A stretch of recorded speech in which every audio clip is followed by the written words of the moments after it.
All right, well, how safe is your money? Let's talk about it now. Just within the last 2 months, the United States has seen three major banks fail. Economists say even more are in hot water right now. And we see that today with PacWest Bank. It's exploring all options after its shares plummeted by more than 50%.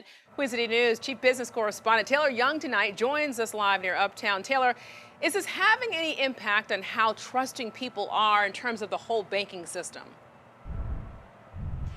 Yeah, Alicia, the last time we saw this much skepticism in the U.S. banking system was back during the 2008 recession. And a recent poll by Gallup shows that nearly 50% of Americans are concerned over the safety of their money in banks right now.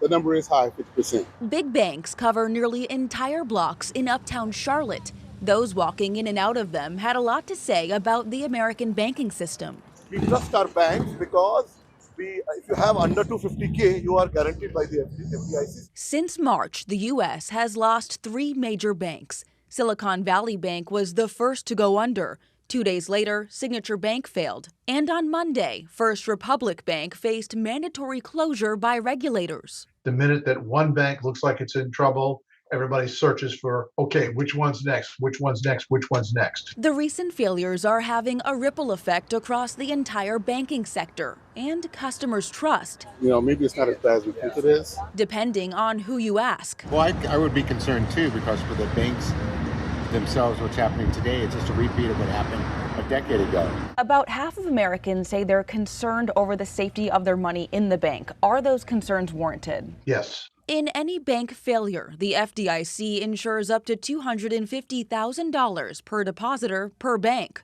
Anything above that is likely gone, while the average American is below the threshold. The millions of small businesses across the U.S. are not. We've got an economy where small business has to have millions of dollars in a bank, in a transaction account to run their business, and it's uninsured. And Taylor, I mean, this really does all come down to trust. So there are several big banks based here in the Charlotte area. What can you let our viewers know about the safety of their funds?